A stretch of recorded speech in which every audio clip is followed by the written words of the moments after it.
yung dalawang cores nila. Tsaka ano somehow pasiso, battle na nga lang din. Pero pasok muna tayo sa Land of Dawn for first match of the day. It's going to be the game 1 between AP Bren laban sa Twisted Minds Philippines. Kanino nga bang streak ang mawawakasan at kanino nga ba ang mababago? Malalaman natin yan syempre sa pagpasok natin here inside the game. Exciting to, no? Kasi kung titingnan mo, yung Hilda, mabilis din kasi mag-clear yan, di ba? Concussive blast. Di ko sure kung nakatrail pa siya dito para may damage, di ba? And maggugulo din to. Ayan yung sinasabi ko. Pwedeng manggulo yung mid lane, di ba? I-explain mo pa lang kanina, Burrito and even Auntie Yanara, how crucial of a play yung pwedeng gawin dito ng ating support and roam. To their role, to support na nga lang din yung kanya magiging core damage dealers later on. Oo.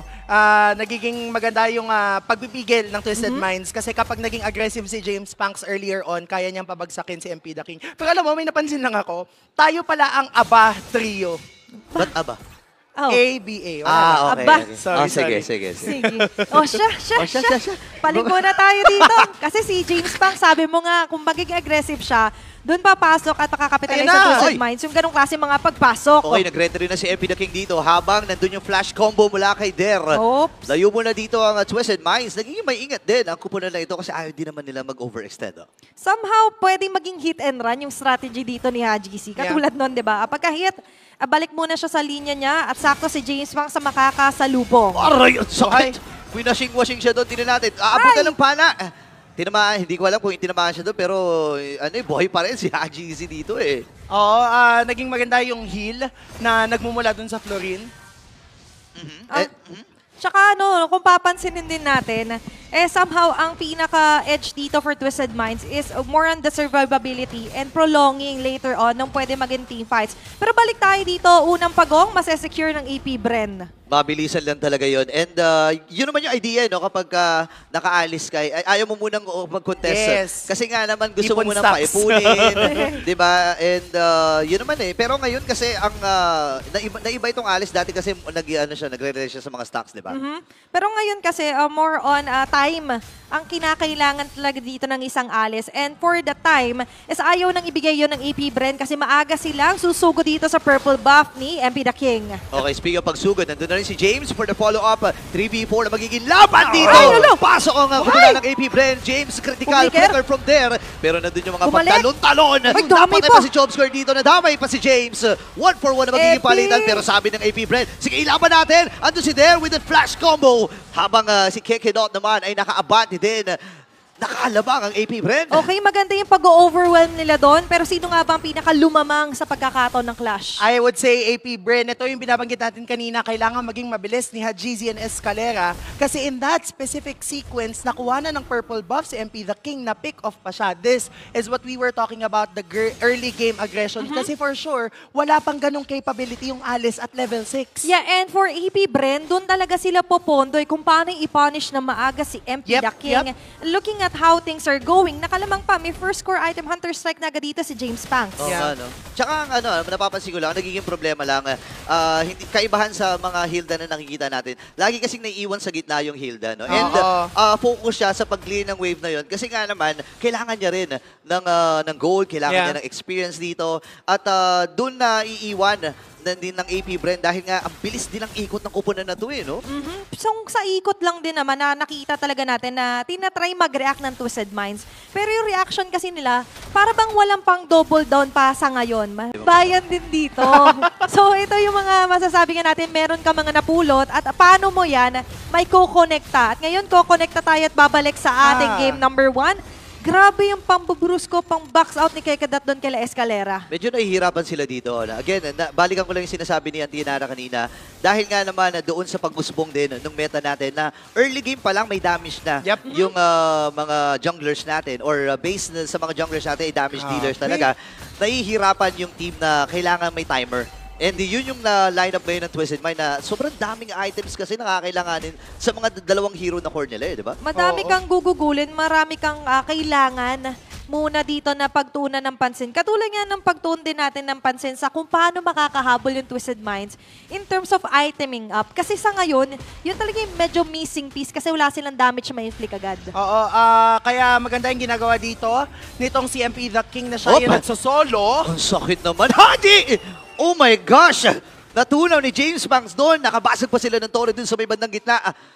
Nahihirapan ng Twisted Minds dito, Ang bilis ng mga pangyayari dito, Auntie Yanara, at mukhang pumapabor lahat ito para sa AP Bren. Sobra kasi nabasag nila yung mid lane turret and yung top lane turret, which means malaki na yung control nila sa mapa. And on top of that, nasagad nila yung gold plating sa top. Eh, nandun si Shizu. Oo nga pala. Naku, remember, top 2 ata yan sa damage Yes. dealers nung FDL Season 4. Naipit. At ngayon ay pinaulan na ng mga bala. Dito si James, mabubuhay din. Saman Force ay nailapag na nga ni Outplay dito. Hajinsi with a kill. Ngayon si Der dito, numinawas-iwas na James ang Banks! kanyang mga combos. And nabuhay pa rin si MP the King and Haji. Grabe naman yung pakbaka na yun. So nakikita natin yung Edge and Twisted Minds, lalo na pag nagsama-sama sila. Kanina sinabi natin yung usbong. Pero ito na ba yung pag-usbong na yun? Ito ba yung minute timer for Twisted Minds? I would say for Twisted Minds, kailangan pa nila ng mga at least 10 more minutes. 10 more minutes. Feeling ko kailangan pa. Kasi right now wala pang item. Both si MP the King as well as their gold laner. So until magkaroon ng 3 to 4 items yung dalawang heroes na yan, doon lang sila makakapalag ng equal. Pero kung palagan lang, sinisimulan agad dito ang pagtusok kay Kekedat. Okay, papalag na raw si MP the King. Nakakuha na siya ng kill dito habang Federer malaki shop skirt. Andun yung Bloom na ultimate. Ay, Wala nakala- kay Escalera. Nakasayaw. At nakakuha pa siya ng kill doon. MP the King, binababaran lang. Itong si James James Banks. Banks. Pinipigilan talaga nila na makaalis. Andun yung pag-vertical pero flicker Wow. naman. Ay, Ay, go naku. kami ni Albert dito. Hajinsi ay nakakuha rin ng isang kill. Tatlo ang napatumba ng AP Bren. Habang isa naman para sa Twisted Minds. Dinaan sa experience dito ng Twisted Minds, yung AP Bren. And with that, di ba, maganda naman yung nagiging sequence sila and chemistry. Yes, maganda yung naging isolation nila dito against Kekedot.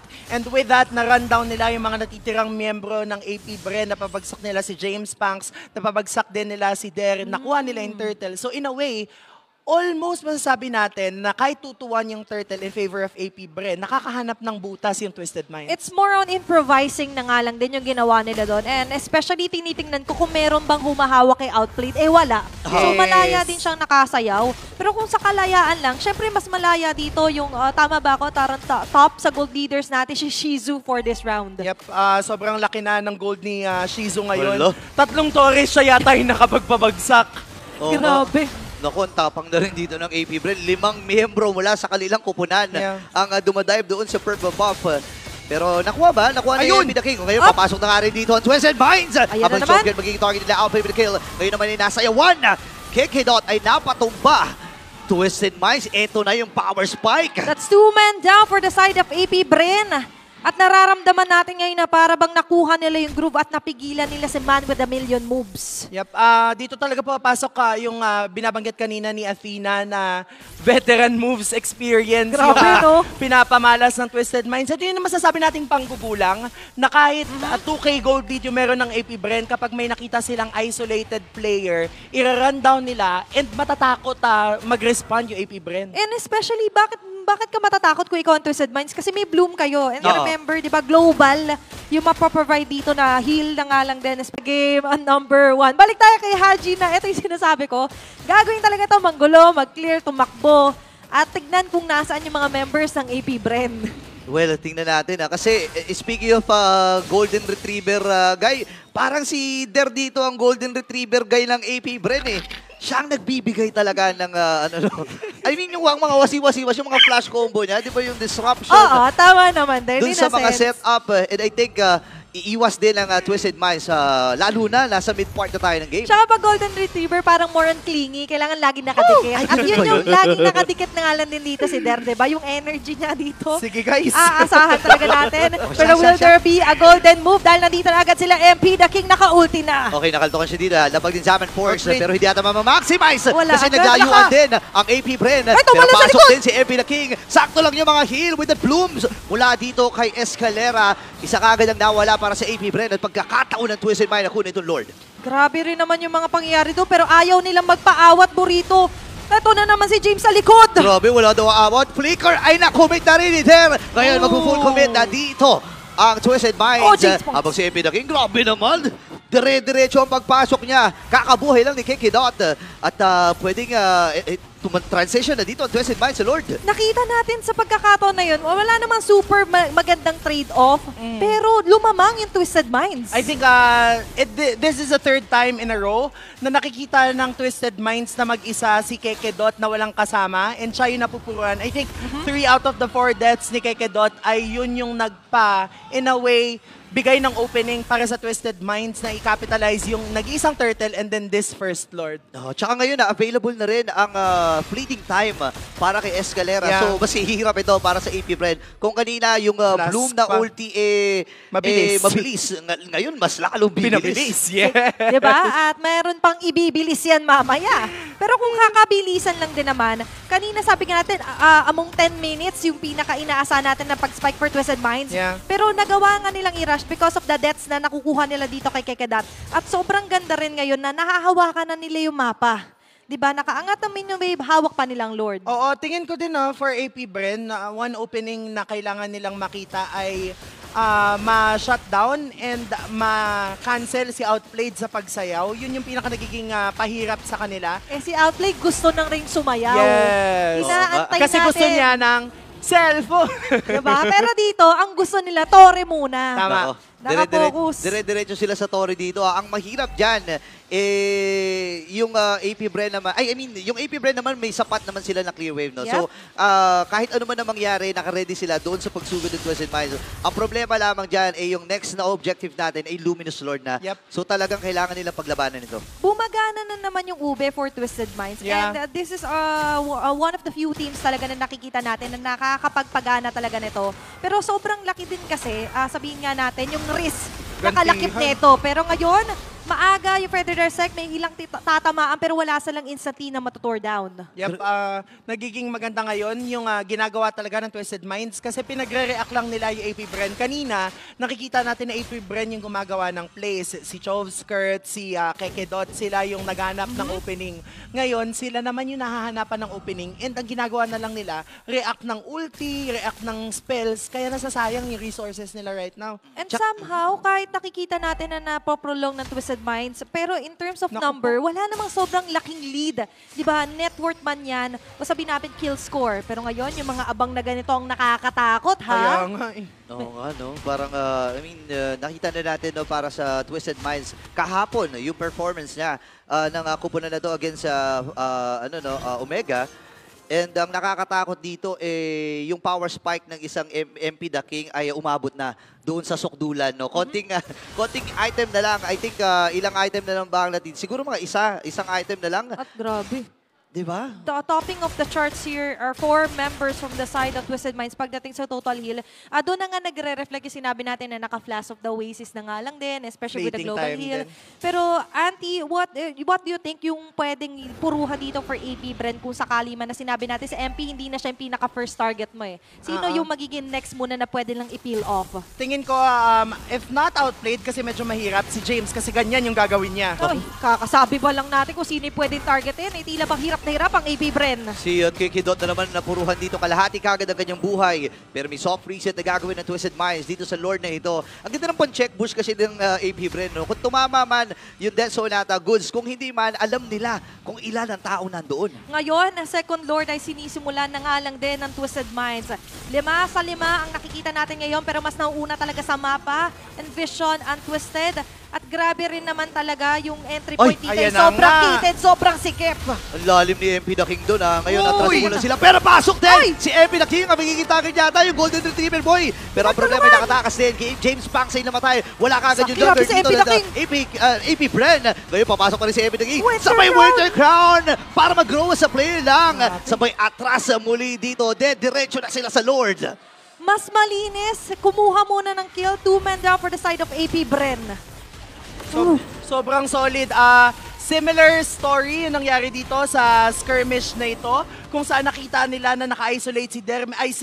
Si Der. Oo. Medyo malayo yung kanya makakampi. So pumasok with the Blood Orb agad. Itong si MP The King considering na yung ultimate niya nakadepende yung damage nun based sa total amount of health ng kalaban. So, nade-drain yung health. And with that, naging madali sa kanila na hanapin yung damage dealers dito ng side ng AP Bren. And of all the people na makakalikod, si MP The King, grabe, tatlo yung pinofocus on niya doon. And imagine, hindi sana si MP The King gusto mo makarap, pero you have no choice. Kasi check na check yung mobility, at ngayon check na check din when it comes to the items na nga lang din. May Ice Queen 1 pa dito, by the way, ang isang Alice. So technically, Grabe. mamaya mas lalo ng manunuot yung pwede maging sakit ng ulo at consumption dito for AP Bren. Lord will be marching onto the top lane at ngayon ay halos isasabay na rin nila ang pag-eliminate dito sa nag-iisang inside or inner turret sa may bandang gitna. Okay, naka-ready sila dito ang AP Bren, nakaatas para dumipensa. Tapak muna sila doon ng blessing sa may bandang itaas. Ngayon naman, yung Lord ay nasa itaas at nagmamarcha. Kailangang ingatan ng AP Bren yung mga vital heroes sila dito. Nire-reserva rin nila, of course, dito yung mga ultimate. And speak of which, nilatag ng Girls Pathway, pati na rin ng Feathered Airstrike. GC and MP The King! Naku po, para mapagabagal, pero parang bibili sa ata ang sitwasyon. Kasi si Alvin ay pre-hit na. Makakadalo ba siya dito? Hindi, 7 na kinakuha ng kill. Ngayon, dire-diretso ata sila sa base lock. Pero nakahanda din ng AP Bren. Pero ang paghahanda nila ay kakapusin ata. Dahil si Shiso ay namatay din. Isa sa mga main na damage dealer dito ng AP Bren. Ngayon naman si James ang magiging punteriya. Pero sakto din yung pag-clear dito ni Der para lang matugunan yung kakailanganin nilang clear wave doon. Pero si MP The King hindi pa tapos. Okay, lumalaban pa rin naman dito ang AP Bren. 3 laban sa 5. Andito na nga lang din ang Bloom na magaling sa Twisted Minds. At sabay-sabay papasok, sumayaw! Buti nila na pang Winter Crown! Pero si Alvin nakatungtong na doon sa base. Game 1 para sa Twisted Minds. Tatapusin ng Twisted Minds ang unang laban na yon with a twist na nga lang din. Coming back onto the mid lane is a Hilda Pick. Yep. And another Florine para sa Twisted Minds. Oh my God.